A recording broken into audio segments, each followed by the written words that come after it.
sometimes we say that the body is something very physical. Yeah? So physical in terms of you can see it. There's nothing like that you need to imagine. We all have a body. But now when we say mind, okay, but how can I show you my mind right now? The only thing that you see is the body. But we still talk about, yeah, but there is this mind. So in our tradition we say yes, because the mind is something that has no form. The body is the representation of form. So we have something formless and we have a form. And what is happening in between, what is connecting the formless with the form, that is the breath. This is why the breath is so powerful, because when we are connecting our mind where the breath is, yeah, where, like I told you in the beginning, you need to focus the mind in this area, and then you feel the breath fill up here. And when the air enters out or leaves the body again, you also follow with the mind. So that means we are using the breath like an intermediate between the mind and the body. And yes, you said harmony of body and mind is important. So how do we achieve it? By first of all finding, yeah, how I call it, finding that one aspect which is connecting them, which is connecting the body and the mind, and that is the breath. So we have the body, we have the mind, and what is connecting those two? That is the breath. And the more you understand the breath, the more time you spend with the breath, the deeper you are able to penetrate into the mind and also into the body. This is the very nice part about all of this. It's very interesting how can you learn using your mind to strengthen your body. Is it just the everyday exercises you do?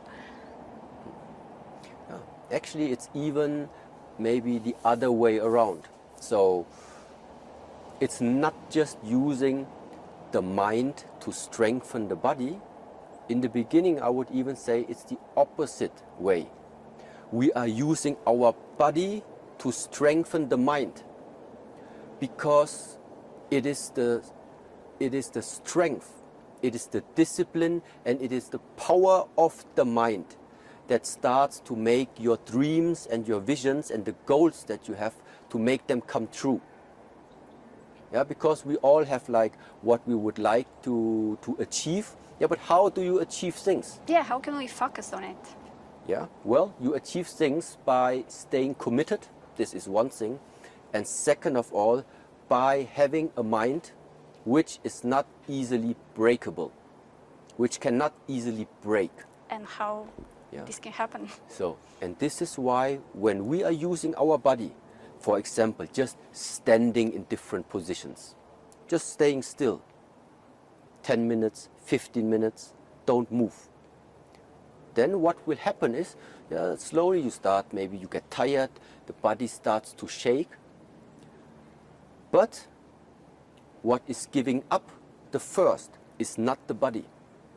Normally it is your mind which starts to give up, because your mind is saying, oh, this is getting exhausting, how long do I still need to hold it, it's already shaking, I think I will stop it. And this is exactly the point where now, because your mind is challenged, because your mind right now is like, now's the time where you decide. Either you really stay disciplined and stay strong, or you give up. How can we not give up? And how to stay focused? Yes. So, staying focused. No. What is giving up? Yeah, what is giving up is the mind. What for many people is giving up, what for many people is causing problems, what is causing the anxiety, what is causing that you have fear, what is causing that you're always worried about what will be, and all of these things are, what is the problem? The problem is the mind. The problem is the mind. So how do we solve it? By, first of all, learning more. What is the mind? Yeah, this is one very important aspect, to learn what is the mind. Because in the moment, yeah, in the moment where your relation to the mind becomes more clear, when you start to understand what the mind actually is, then you slowly start to get access to change all these things that are troubling you. So ultimately what I want to say is, to solve all of these issues that the humans at the moment have, you have to learn more. What is the mind? And therefore there are different methods, there are sometimes different teachings, different philosophies that try to explain to us what is like the mind. So, and it still is something very, very personal, everybody needs to learn, but you need a strong mind. If you want to change something about your life, you need